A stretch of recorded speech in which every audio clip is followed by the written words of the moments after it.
1981년 세상에 그 모습을 드러낸 책이 있습니다.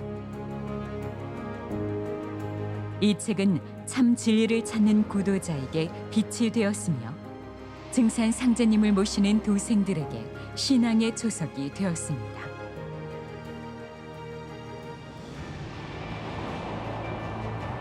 다가오는 우주 가을 개벽 소식과 후천 조화 문명을 온전히 드러낸 증산도의 진리가 개정 증보판으로 다시 태어났습니다. 세계는 지금 어디로 가고 있는가? 인류를 분노케 하는 모든 갈등과 비극의 원인은 무엇인가? 종교와 과학과 철학, 구원의 섭리를 밝히다. 그 누구도 전혀 언급할 수 없었던 화천왕의 가르침.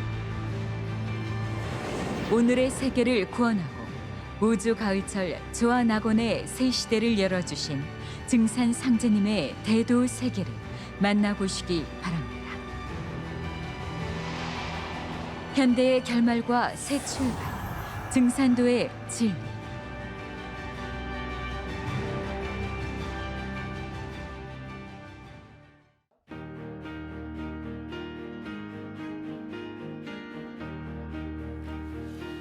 네, 안녕하십니까. 저는 삼랑대학 교육위원 윤영입니다. 오늘 이 시간에는 증산도의 진리책 4장 천지개벽과 역수의 변화 제1절 천지개벽이란 무엇인가에 대해 알아보는 시간인데요. 우리가 겪고 있는 지금의 병란 상황을 거쳐 앞으로 지구촌에 닥칠 더 큰 대변혁이 찾아오게 되는데요. 이런 천지의 변화에 대해 알려고 하지 않는다면 결코 그 원인도 알 수 없고 병국의 전모를 알 수 없기 때문에 지난날 많은 성인, 성자, 철인들이 이야기했던 구원에 대해서도 확신할 수가 없습니다. 그래서 짧은 시간이지만 언어 자체부터 신비로운 천지개벽이란 과연 무엇인가에 대해 알아보고 정리하는 시간을 갖도록 하겠습니다. 환단고기 태백일사 황국본기를 보면 이런 말씀이 있는데요. 개처중지법이 무비유한이요 유비무한이니 대개 백성을 다스리는 방법은 준비가 없으면 우환이 뒤따르고 준비를 잘하면 우환이 없다는 말씀입니다. 특히 지금을 살아가는 우리들에게는 너무도 중요한 말씀인 유비무한의 정신을 우리 선조들은 가르침으로 삼아 얼마나 시대 상황에 철저하게 대비를 했는지 알 수 있는 구절이라 하겠습니다.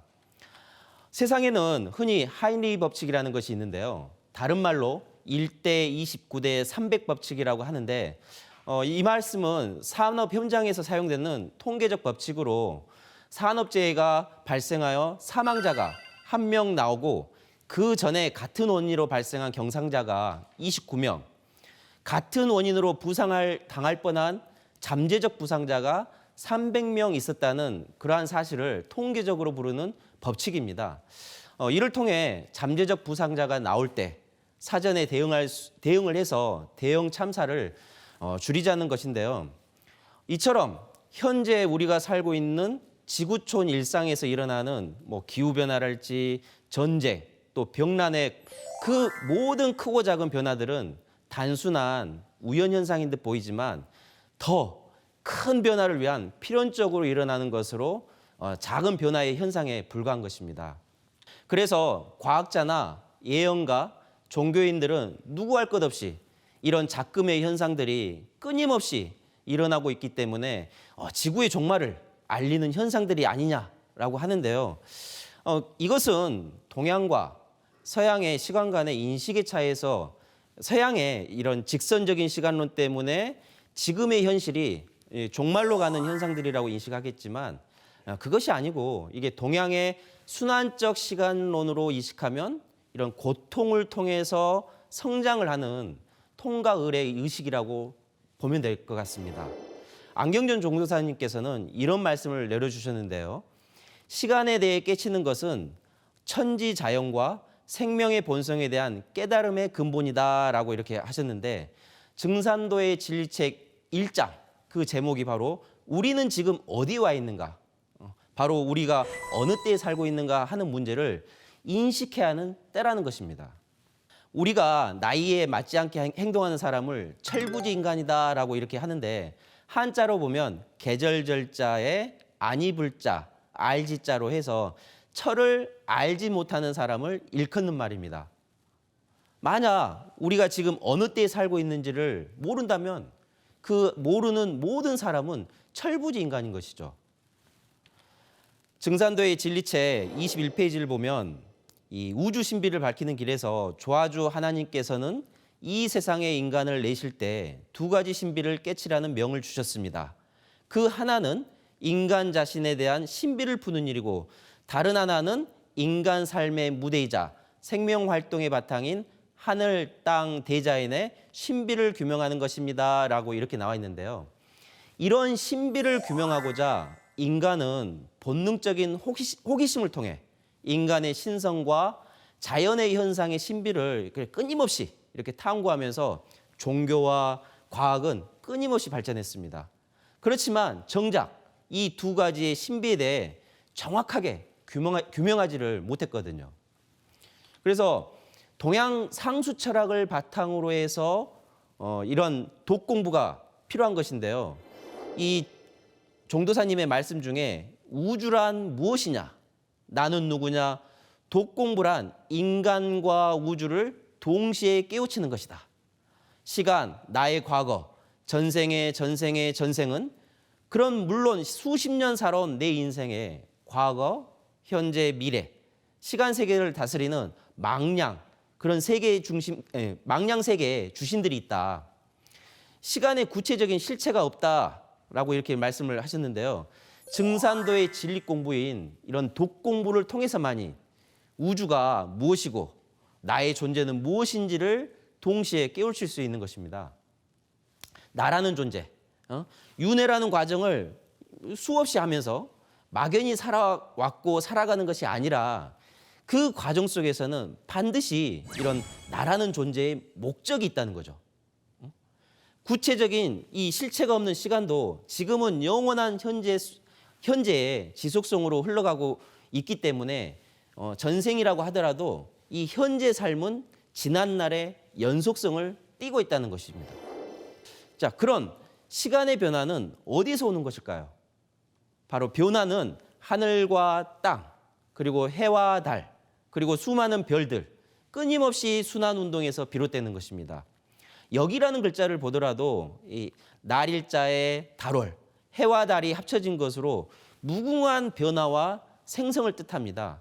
그래서 동양에서는 일찍이 약 1만 년 전부터 음과 양이라고 하는 이 체험 관계로서 역철학을 정립하였는데 여기라는 말이 좀 전에 말씀드렸듯이 해와 달, 음양 변화를 일체한 말로 천지 만물이 한순간도 멈추지 않고 변화해 나간다는 것입니다. 시간과 공간이 따로 있는 것이 아니라 이 또한 일체로 존재하면서 공간 속에서 순환을 통해 시간은 끊임없이 변화해 나가고 있다는 것입니다. 그래서 주역에 보면 이름이량지 위도라는 말이 있는데요. 우주변화 원리 책 40페이지 보면 우주에서 삼라만상이 무궁한 변화를 일으키고 있는 것은 음과 양이라는 이질적 두 기운이 지닌 바의 작용으로 인하여 모순과 대립이 나타남으로써 일어나는 현상이니 이름이량지 위도라고 한 것은 바로 이것을 말하는 것이다 라고 이렇게 한동석 선생님은 말씀하고 계십니다. 천지간의 운동이라는 것은 음과 양이라는 이 두 기운, 모순과 대립의 관계 또는 상호 그런 이질적 기운이기 때문에 모순과 대립으로 충돌도 하지만 때로는 상호 일체의 조화 협력 관계로 속에서 실질적인 변화가 일어나는데 이런 현상 세계의 모든 사건 또 자연과 인간에 의해서 일어나는 모든 변화 그런 대지진이랄지 홍수, 화산 폭발, 기후 변화와 그 인류 역사의 그런 모든 현상들이 발전 진화하는 과정 속에서 일어나는 현상들이고 천지 속에 전혀 기질이 다른 이런 음양의 어떤 충돌 대립과 조화 관계 속에서 일어난다는 것입니다. 이런 음양의 상호 관계 속에서 일어나는 변화를 크게 우리는 이제 상극과 상생이라고 이렇게 하는데 앞에서들 배우셨죠? 바로 우주의 음과 양이 두 이질적 기운이 변화 이치로서 짜여져서 만물은 생성, 변화한다는 것입니다. 그런데 이런 음양 운동이 구체적으로 변화작용할 때는 이 다섯 가지 기운 운동을 하는데 그것을 이제 오행이라고 하는데 환단곡이 삼신오제 본기를 보면 이것이 오행이 아니라 오령이라고 해서 이 우주는 이 오방이를 다스리는 다섯 성령님들이 계신다는 겁니다. 신도 세계가 있다는 거죠. 그래서 사신도를 보시면 동서남북이라는 공간과 추나추동이라고 하는 시간의 천지 기운을 다스리는 이래 자연신으로서 북방 현무, 남방 주자, 동방 청룡, 서방 백호, 중앙에는 이 망량신이 주재하고 있는데 이것은 음양의 변화인 이법과 이것을 다스리는 신도가 함께 작용을 한다는 것을 알 수가 있습니다. 그래서 진리책 25페이지에 보시면 역은 인류의 태고적 황금 시절의 뿌리문화 신교에서 탄생했습니다. 역철학은 만유 생명의 근원으로 돌아가는 변화 법칙에 따라 우주의 목적과 동서 통일 문화의 길을 밝혀줍니다라고 이렇게 나왔었는데요. 우리의 한민족은 태고적 그런 황금 시절 신교 문화에서 탄생해서 발전해 왔습니다. 시간의 변화는 영원히 멈추지 않고 나선형으로 이렇게 순환하며 미래를 향해 끊임없이 나아가는데 이런 변화의 역철학을 통해서 우주 변화의 길이자 변화의 법칙을 밝힐 수가 있는 것인데요. 이런 천지가 처음에 태어나가지고 태시일에 양운동의 어떤 분열과 음운동의 어떤 통일이라는 주기적인 음과 양의 변화 운동인 이 개벽 운동을 반복한다는 것이죠.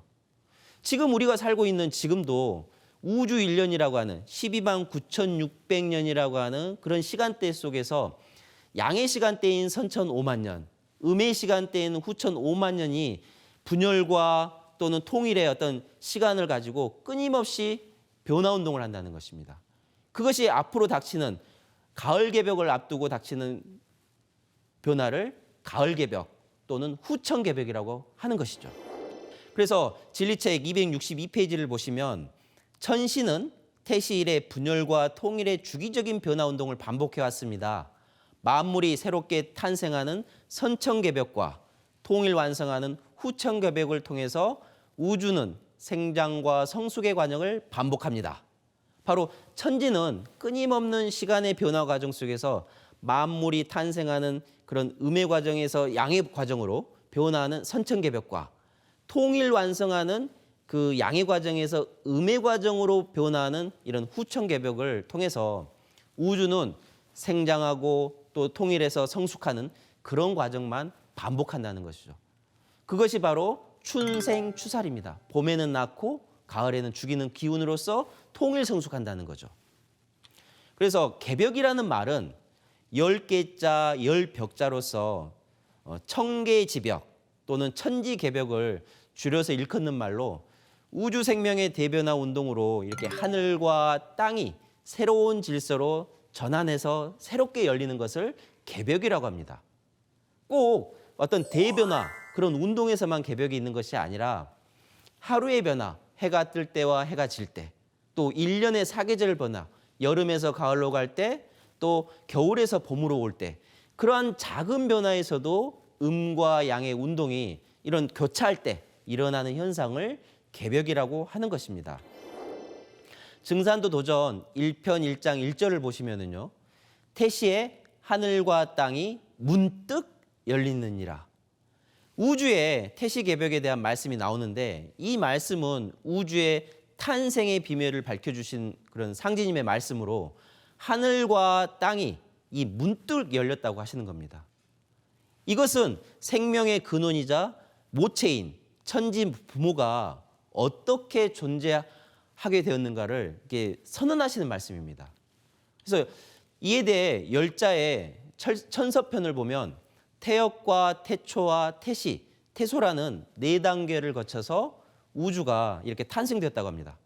바로 태역이라고 하는 것은 미경기하라고 해서 우주의 본체 자리 그 자체로 아직 변화가 없는 그러한 상태인 무국의 상태를 말하는 것이고, 그 다음 단계인 태초는 기지시야다라고 해서 변화의 조짐과 기운이 이 아직은 보이기 시작하는 이제 처음 보이기 시작하는 그런 공의 자리인 태극의 상태라고 하는 것입니다. 다음은 태시는 형지시야라고 해서 이런 형체가 처음으로 이제 보이기 시작해가지고 음양 운동으로 분화하는 때, 그때를 이제 태시라고 하는 거죠. 그 다음에 이제 태소는 질지시야라고 해서 형체가 이제 질량으로 변화하는 이 화생의 때로 천지일월이 이제 구체적으로 질서를 가지는 단계를 말하는 것이죠. 그 증산도 도전 1편 1장 2절에서 3절을 보면 호련히 열린 우주의 대광명 가운데 삼신이 계시니 삼신은 곧 일신이요 우주의 조화성신이니라 삼신께서 천지 만물을 낳으시니라 이렇게 말씀을 하셨는데요. 하늘과 땅이 이제 동시에 열림과 동시에 그 중심에는 이 우주의 본체로서 대광명의 신이 계시는 거고 그 광명 속에 충만한 삼신에 의해서 이 우주 만물이 생겨났음을 선언하고 계시는 겁니다. 그래서 서두에 이야기했듯이 입법과 신도는 같이 이렇게 공존을 하고 있는 거죠. 그래서 삼신은 곧 일신이요 우주의 조화성신이니라. 바로 우주의 조물주 하나님을 삼신이면서 일신이라고 한 것은 바로 일즉삼, 삼즉일이라고 하는 그 원리에 따라서 하나님이 조하신, 교하신, 치하신이라는 이 세 모습으로 작용하면서 한 분의 일신으로 이 자신을 이렇게 드러내고 계시는 것입니다. 그래서 그 삼신이 바로 이제 자기 현현, 자기를 스스로 드러날 때 어떻게 드러나냐면 바로 천지인, 하늘과 땅과 인간의 모습으로 이렇게 드러나시는 거죠. 그렇게 삼신의 본성과 이 지혜와 대광명이 하늘과 땅과 인간 속에 온전히 다 깃들어 있는 거예요. 그 본성이. 그렇기 때문에 그 인간이라고 하는 존재도 대단한 거죠. 그래서 증산도 진리책 263페이지에 보시면 태시의 삼신의 조화 기운에 의해서 우주 입법을 바탕으로 천지가 열리고 문득 열린 이 하늘과 땅의 조화로 만물이 생성되었습니다. 인간과 만물을 낳아 기르는 실질적인 부모이자 창조주가 바로 천지입니다. 우주는 입법을 바탕으로 신이 매개하여 현실 세계를 열어나갑니다. 바로 이것이 진리를 구성하는 3대의 주제를 이신사로 말하는 것인데요. 우주는 입법을 바탕으로 해서 신이 매개하여 현실 세계를 열어나가게 됩니다. 입법과 신도는 그러니까 진리의 두 얼굴이라고 할 수 있는데요. 이 둘이 하나가 되어 진리를 구성하는데 이 둘을 바탕으로 자연 질서가 성숙함에 따라 인간 역사 또한 이렇게 성숙해 나가는 것이죠. 현대 물리학의 거두 스티븐 호킹 박사는 이런 말씀을 하셨어요. 우주는 신이 창조한 것이 아니라 자연 발생적으로 생성되었고 수학적 체계로 돌아가는 합리적 우주다라고 말씀하셨습니다. 바로 이 우주 신이 창조한 것이 아니라 자연이 이렇게 자연 발생적으로 생겼다는 거죠. 그래서 상제님의 도전 말씀을 보면 6편 83장 3절에 천지가 간방으로부터 시작되었다 하나 그것은 그릇된 말이요 24방에서 한꺼번에 이루어진 것이니라. 증산 상제님은 우주가 이런 탄생한 태시 개벽 시 천지가 한 곳에서 시작된 것이 아니라 바로 24방위에서 한꺼번에 이루어졌다고 하신 것입니다.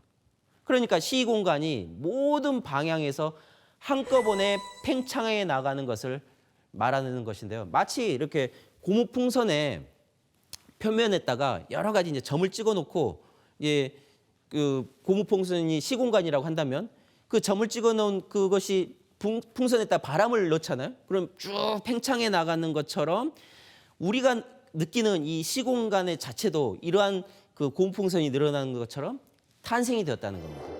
그래서 진리책 264페이지에 보시면 태시에 아득한 어느 시점에 무국의 생명막이 태극으로 화하고 시공이 열려 우주가 태어나는 극적인 경계를 지적해 주신 것입니다.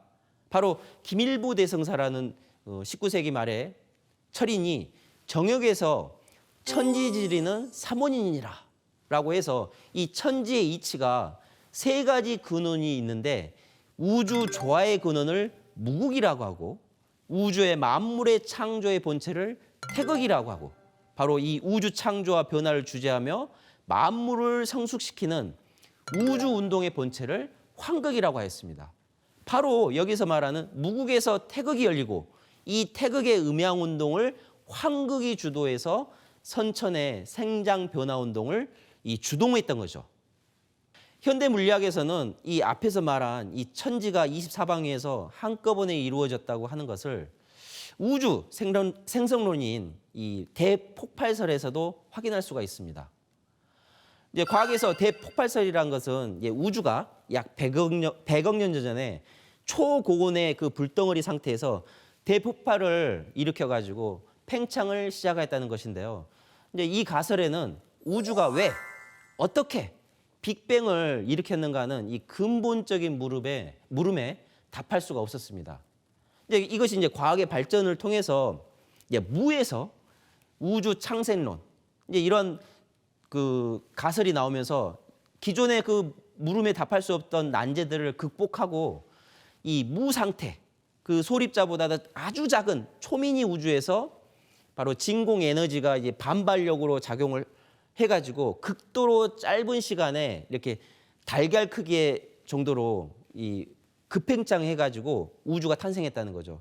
근데 그것이 10의 마이너스 뭐 34초라고 하는 이 아주 찰나의 시간에 우주 속에서 저장된 이 진공 에너지가 한꺼번에 이렇게 풀려 나오면서 달걀 크기의 우주가 이렇게 빛으로 이렇게 가득한 불덩이로 화하게 되는 이 빅뱅이 발생하게 되었다는 것이 지금 현대 과학의 정설로 이렇게 이야기하고 있습니다. 바로 이 과학에서 말하는 이 무라는 것이 동양 철학에서 말한 무국을 뜻한다고 볼 수 있는데요. 바로 무라는 것은 아무것도 없는 절대 무가 아니라 이 시간과 공간이 이 부단히 요동치는 이런 살아있는 그런 무라고 하는 것인데 이 무가 바로 동양 철학에서는 무라고 그 무국 상태를 말하는데 무국을 바로 진공이 아닌 진짜 비어 있는 것이 아니라 허공이라고 해서 무엇인가를 채울 수 있는 공이다라고 해서 무국을 허공이라고 이야기를 합니다. 그래서 우주변화를 41페이지에 보시면 최초의 우주는 정막무짐하에서 고요하고 쓸쓸하여 아무런 조짐이 없는 상태를 정막무짐이라고 하잖아요. 그러한 상태에서 아무런 물체도 없었던 것이다. 다만 연기 같기도 하여서 무엇이 있는 듯하기도 하고 없는 듯하기도 한 진공 아닌 허공이었던 것이다 라고 이렇게 한동수 선생은 말하는데요. 무국은 이런 정막무짐의 상태로 이 불이라고 생각하면 불인 것이고 물이라고 생각하면 물이라고 하는 그러한 상태. 그 이 상태는 아무것도 없는 무의 상태인 이런 진공이 아니라 채워지기 위한 무의 상태인 허공을 말하는 것이다 라고 한동석 선생님이 말씀을 하셨는데 1977년에 노벨 화학상을 수상한 일리아 프리고제는 이 확실성의 종말이라는 이 책에서 이런 이야기를 합니다. 대폭발은 천지가 탄생한 하나의 사건일 뿐이며 시간은 이러한 우주의 탄생 사건 이전부터 영원히 존재하는 우주의 가장 신비한 변화의 본성이다라고 이렇게 지적을 하였는데요. 바로 앞에서 보았듯이 빅뱅은 우연히 일어나는 어떤 일회적인 사건이 아니라 주기적으로 일어나는 사건으로 빅뱅 후에 우주가 이제 반발력으로 서로 멀어지면서 서서히 냉각되어 가지고 이런 행성들이 생겨났다고 하는 것입니다. 이것이 상제님 말씀처럼 24방에서 한꺼번에 이루어진 것이다라고 하는 것을 과학에서 이렇게 증명을 하고 있는 것이죠. 좀 더 이제 자세히 살펴보면 대폭발 이후에 이제 우주 탄생의 과정을 이제 살펴보면 우주 최초의 원자가 우주가 이제 탄생한 그 1초에서 3분 사이에 이제 원소 주기율표 1번이 뭡니까? 바로 수소인데 수소가 생성되었습니다. 이게 수소라고 하는 이 한자를 위에 보더라도 이게 물을 이루는 바탕이다. 물 숫자의 바탕 소자. 물을 이루는 바탕이라고 이렇게 이야기를 하는데 이 수소라는 어원도 물을 만든다라는 말에서 오는 어원입니다. 그래서 이 우주를 구성하는 원소의 약 90%가 수소이고 질량 기준으로 볼 때도 우주의 75%를 구성하고 있습니다. 바로 이 수소가 이제 수소 원자 4개가 이제 핵융합 반응을 과정을 거쳐서 원소 주기율표 2번인 헬륨을 만들어내는데, 헬륨은 이제 수소 원자 4개가 합쳐서 했으니까 질량이 4가 됩니다. 그래서 헬륨을 생성하게 되는데, 이런 과정을 통해서 조그만 눈덩이가 뭉쳐가지고 눈사람이 되듯이 오랜 시간에 걸쳐서 수소 구름이 뭉쳐져 가지고 이제 여러 가지 입자가 이제 생겨나게 되는 것이죠. 그런 생겨난 입자들이 또 서로 뭉쳐져 가지고 원소를 형성하였고, 또 중력으로 인해서 두 원소들이 또 다시 뭉쳐져서 하나의 별들로 이렇게 탄생하게 되었다는 것이죠. 그것들이 지금 우리가 보는 밤하늘의 별들이고, 그 밤하늘들의 별들이 또 뭉쳐가지고 은하계를 구성하고 있는 것이죠. 또 과학자들은 그런 우주의 한 은하계는 적어도 1000억 개 이상의 별들로 이루어졌다. 이런 은하계가 또 수천억 개의 은하계를 이루고 있는 거죠. 그러니까 우주가 얼마나 광대하고 무병광대한 세계인가를 이렇게 알 수가 있는 것입니다. 도전해 보시면 2편 101장 2절에 천지를 보아라, 하늘은 하나인성 싶어도 몇천 덩어리거늘 하늘은 모두 하늘이요 끝간데가 없느니라, 이런 상제님 말씀처럼 우주는 이 순간에도 저 푸른 저 하늘 넘어 아득한 곳에서 무수한 별들이 이렇게 끊임없이 또 탄생하고, 또 한편에서는 광막한 암흑의 공간 속에서 끊임없이 사라지고 있는 것이죠. 그러니까 이런 우주를 이법과 신도의 진리의 두 얼굴인 이법과 신도의 속에서 이 우주를 다스리는 신도의 하나님이 계신다는 거죠. 그래서 환단고기에서는 삼신 또는 삼신상제님으로 이렇게 명명을 하고 있는데요. 동방에서는 예로부터 우주의 조화성신인 삼신과 이 하나 되어 우주를 통치하시는 하나님을 삼신상제님 또는 상제님이라고 불러왔습니다. 삼신은 무용의 조물주 하나님인 원신이라면, 삼신상제님은 천지와 만유의 생명을 주재하시는 바로 유형의 인격적인 하나님인 주신인 것입니다. 그래서 하나님은 비인격적인 원신과 인격적인 주신으로 이렇게 함께 존재하시면서 우주를 통치 주재하고 계시는 것이죠.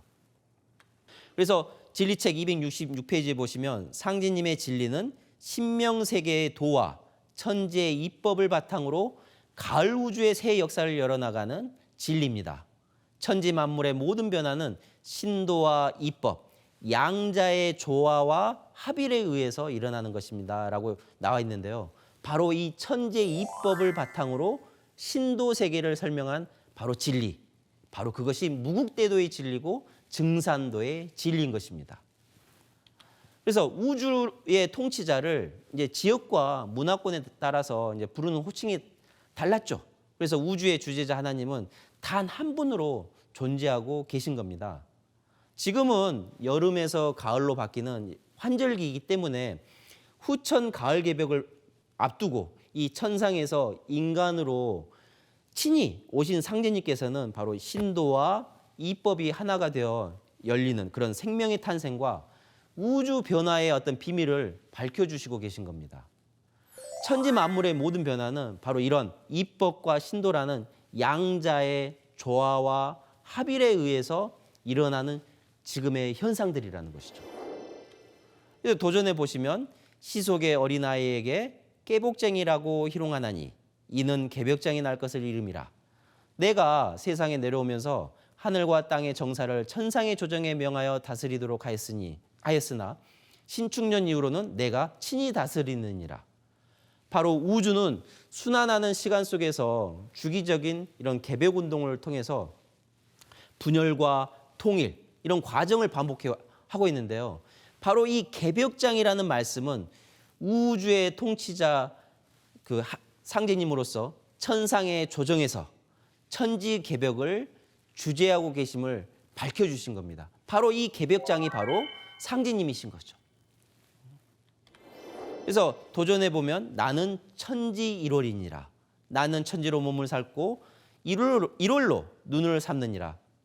바로 우리가 살아가는 이 시공간 속에서 천지 일월은 진리의 몸통, 몸체가 되고 천지 일월에 변화 올리는 진리의 바로 원형이 되는 것이죠.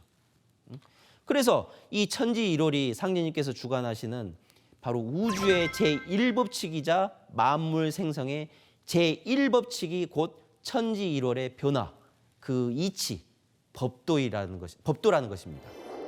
그래서 진리책 267페이지를 보시면 천지 일월의 변화 작용은 시간과 공간의 변화로 나타납니다.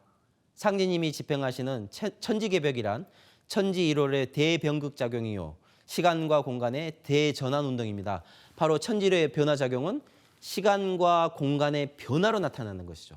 시간에만 나타나는 것도 아니고 공간에만 나타나는 것이 아니라 시공간이 일체이기 때문에 그 시공간 속에서 변화로 나타난다는 것입니다. 그래서 우리가 우주 변화라는 말을 살펴보면 그 우주라는 단어 자체도 집주인데 우자를 보면은 상하사방을 위지우다. 위아래 사방을 공간을 상징하는 것이죠. 그거를 우라고 하고 왕고내금 왔다 갔다 미래와 지금을 위지주다라고 해서 주라고 하는 것은 과거와 현현 미래를 상징하는 시간을 뜻하는데 이 또한 우주라고 하는 단어 자체에도 음양으로 구성이 되어 있는 겁니다. 아인슈타인의 상대성 이론에 따르면 이런 시간과 공간은 둘이 아니라 상호일체 관계라고 과학에서도 이야기를 하거든요. 그런 상호일체 관계로 존재하면서 4차원의 시공의 어떤 연속체를 형성하고 있다는 겁니다. 그러니까 이것이 중력이나 운동에 의해서 시간의 흐름에도 변화가 일어남을 아인슈타인이 밝혔는데요. 지구의 자전과 공전 운동은 지구 주위의 시공간을 회전 방향으로 휘게 한다는 겁니다. 그것이 이제 상대성 이론인 것이죠.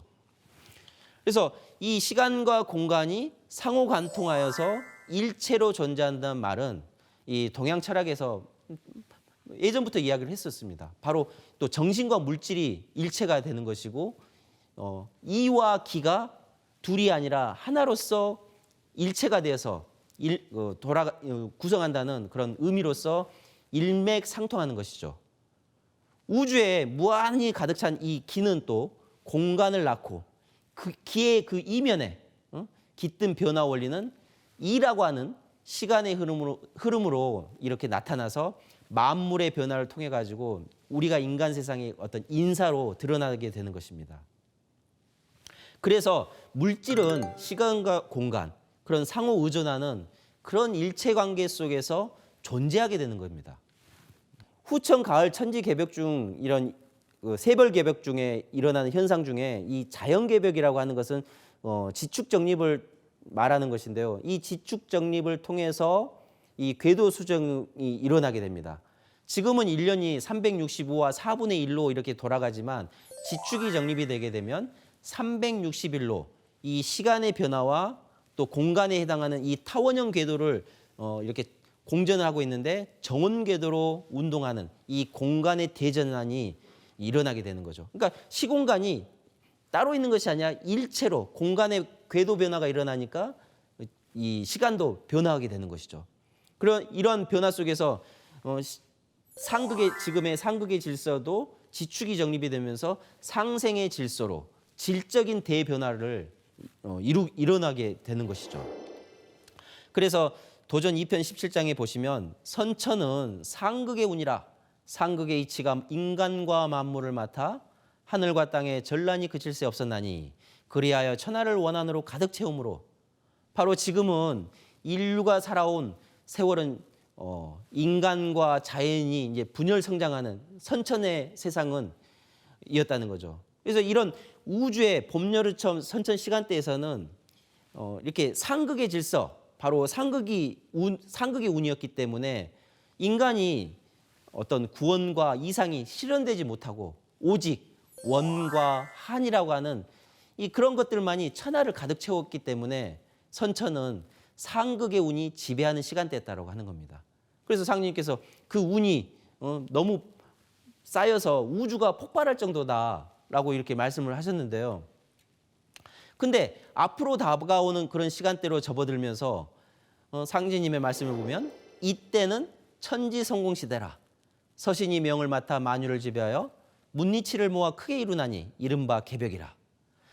상제님께서는 이런 지금의 분열의 어떤 선천의 상극 시대를 끝내고 바로 개벽장 하나님으로서 통일 운동을 하는 그런 후천 상생의 시간대로 전환하는 이런 천지 개벽을 주셨고 바로 후천 개벽을 문을 열어주신 겁니다. 그런 이런 시간대야말로 이런 인간과 만물을 낳아서 길러온 천지가 바로 가을 개벽의 운수를 맞아서 진정한 인간 구원을 이루고 만유 생명을 추수하는 우주의 그런 꿈과 대이상이 바로 후천 5만 년의 그런 지상 낙원 세계가 바로 실현되는 이 시간대를 바로 천지가 성공하는 시대, 천지 성공 시대라고 말씀하신 겁니다. 종도사님 말씀 중에 가을철을 맞는 개벽으로 인류 문명의 대도약이 완성과 궁극의 평화를 이루는 것이다 라고 말씀을 해주셨는데요. 바로 인류 역사 속에서 천지 1월의 변화, 이 궁극의 목적은 인간 성숙과 바로 후천 가을 우주의 어떤 통일 문명을 성취하는 데 있다고 말할 수 있습니다. 단순히 시간과 공간의 자연 질서의 변화로 이루어지는 것이 아니라 그런 이법 속에 그 이법을 바탕으로 해서 신도가 작용해 가지고 최종적으로는 우리 인간 손길에 거쳐서 천지가 성공하는 그런 천지가 성공하는 것이 이루어진다는 것이죠. 그래서 진리의 구성 세 박자인 이신사는 바로 동서양의 종교와 철학과 과학에서 추구해온 어떤 진리의 바탕을 이렇게 압축해서 설명할 수가 있는 것입니다. 상제님이 천지와 이런 천지 대자연과 이 세계를 통치하시는 바탕이 바로 이러한 이신사의 원리인 것이죠. 그래서 우주의 도를 깨닫는 가장 근본인 되는 법칙이 바로 이신사입니다. 예를 들면 바람이 부는 자연의 이법이 있잖아요. 그런데 그 이면에는 바람을 일으키는, 바람을 다스리는 그런 풍신이 있다는 거죠. 그렇기 때문에 그 풍신에 의해서 현상적으로 바람이 불게 되는데 그 자연에서 일어나는 모든 현상에는 바로 이런 것처럼 이법에 바탕을 두고 신도가 작용을 해서 인사로 드러난다는 겁니다. 그래서 이법과 신도의 어떤 그 진리의 두 얼굴을 정확하게 우리는 알아야 되는 겁니다. 그렇기 때문에 이법에 해당하는 그런 우주관 공부인 우주 변화 원리를 깨쳐야 되는 것이고 또 그 이법을 다스리는 신도 세계인 신의 조화 세계를 이런 제대로 깨칠 때 인간 세상에 일어나는 지금의 자연 현상 또는 어떤 모든 기후 변화 등의 그 세상의 그 변화들이 온갖 사건들 그런 것들도 왜 일어나는지 왜 발생하는지를 알 수가 있는 것이죠. 그래서 화이트헤드 20세기를 대표하는 그 영국 출신의 경험주의 철학자잖아요. 이 화이트헤드가 과정신학을 통해서 전통적인 서구의 신관을 극복한 인물 중에 한 명인데요. 그에 져서 과정과 실제에서 천지 만물이 생성하고 변화하는데 세 가지 기본 요소가 있다고 이렇게 이야기를 합니다. 자, 그 세 가지가 바로 신과 영원한 객체 또 창조성인데요. 대자연에는 이런 사물을 이루는 이런 객관적인 그 무형의 요소가 존재하는데 그것을 영원한 객체라고 해서 이런 우주 창조의 이법인 이와 유사한 면이 있습니다. 이러한 영원한 객체와 짝이 되어 가지고 이 만유 생명의 근원으로 작용하는 것이 바로 창조성인데 현실계에서 일어나는 이런 모든 사건은 과거의 단순한 반복이 아니라 이런 새로움의 어떤 그 원리로서 그런 순간 창조를 일으키도록 하는 숨은 그런 생명력이 있다. 예, 그것이 동양의 기와 유사한 면이 있습니다.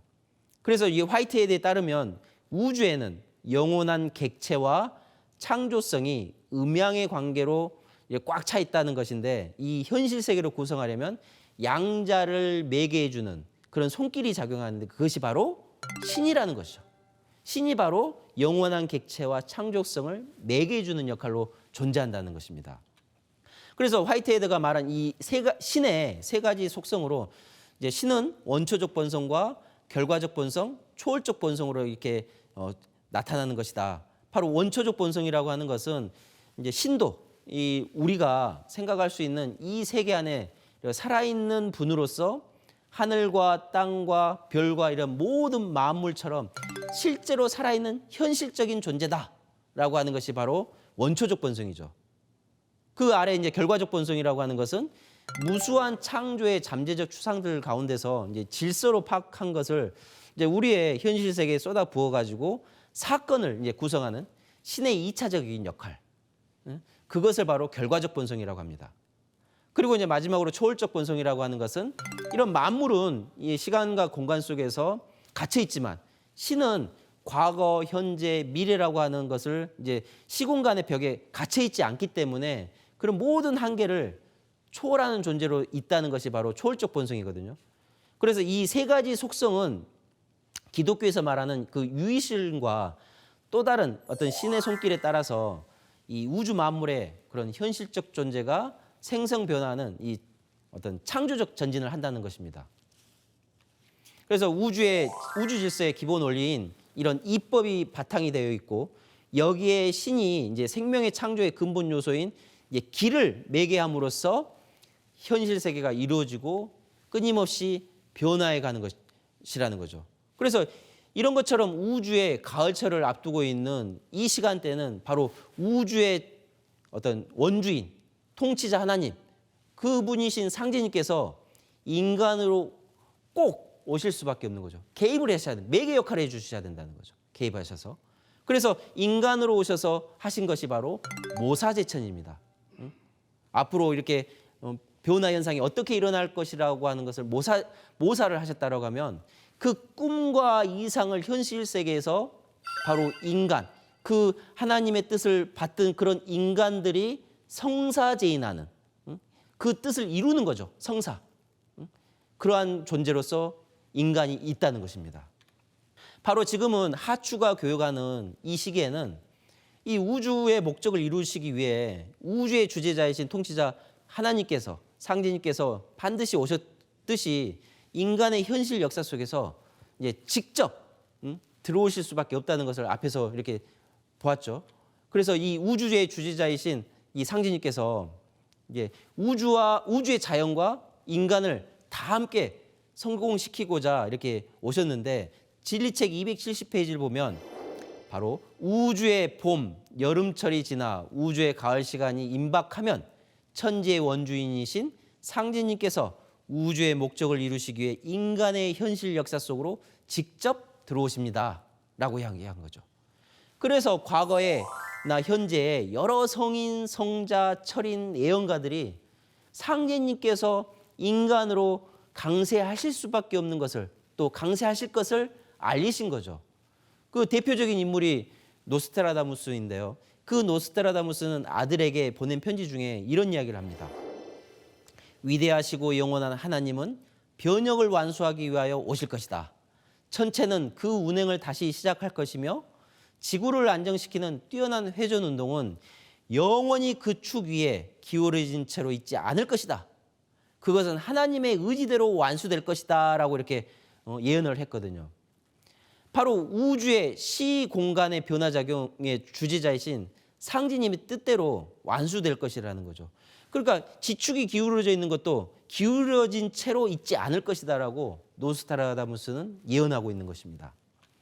그래서 도전 11편 122장 4절에 태모님께서는 우주의 순환 이치를 알아야 이 길을 찾을 수 있느니라 라고 말씀하셨는데요. 바로 천지 1월의 순환 법칙을 알지 못하고는 지금 우리가 살아가고 있는 현실의 문제에 눈을 뜰 수가 없고 앞으로 다가오는 세상의 변화를 알지 못하게 되는 것입니다. 순환 이치인 이 우주관을 알아야 앞으로 다가올 일들을 알게 되고 다가올 일들을 알아야 서두 이야기했듯이 유비무환의 정신으로 준비할 수 있다는 거죠. 바로 이 자연의 법칙을 준비하는 곳이 어디입니까? 바로 증산도에서만이 이 다가오는 세상을 준비하고 있다는 거죠. 그래서 증산도를 찾아야 되는 것입니다. 상제님께서 원시반본의 도로서 인류 역사의 뿌리를 바로잡고 병든 천지를 개벽하여 인간과 신명을 구원하시기 위해서 이렇게 도전 말씀이 있는데요. 바로 지금 우리가 살고 있는 이 시간대는 오직 상제님의 진리법에 의해서 하추 교육기를 지나서 후청 가을의 시간대를 이렇게 맞이할 수 있기 때문에 상제님께서는 이 가을을 가기 위해서는 어떻게 해야 된다? 바로 원시반본의 도로서 인류의 역사를 어떤 뿌리를 바로잡고 지금의 병든 천지, 하늘과 땅이 병들었다고 하는 이 병든 천지를 개벽해서 인간과 신명을 구원하기 위해서 지금으로부터 약 150여 년 전에 상제님께서 친히 인간으로 강세하시게 되신 겁니다. 우리 인간이 태어나서 궁극의 근본 주제가 있습니다. 그것은 내가 누구인지를 찾는 것, 바로 진화를 찾는 것입니다. 내가 인생으로 태어나서 살아가는 그 근본 주제이자 궁극의 목적이 바로 내가 누구인지, 바로 진화를 찾는 과정인데요.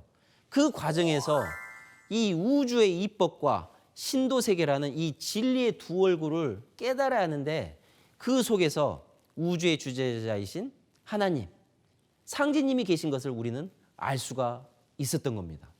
그래서 천상의 하나님이신 이 상제님과 내 마음, 삼신이 자기 현현으로 천지인이 나와가지고 천지인이 나타났는데 그 인간이 하나님의 그 마음과 일체가 될 때 우주의 궁극의 목적을 깨달을 수가 있는 것이죠. 바로 이법의 원주인 그 진리 원전이 바로 도전을 통해서 만날 수가 있는데요. 상제님의 마음과 일치시킬 수 있는 바로 첫걸음이 도전을 접해서 읽는 것입니다. 하나님께서는 직접 인간으로 오셔가지고 이 전해주신 위대한 진리의 한 수식을 이신사의 그 진리 구성 삼박자로서 밝히고 있는 그 추수 진리가 바로 무국대도 진리인 증산도인 겁니다. 그래서 이때는 천지가 병들어서 천지구슬을 해야 한다. 바로 천지가 개벽하는 시간대를 맞이하고 있다.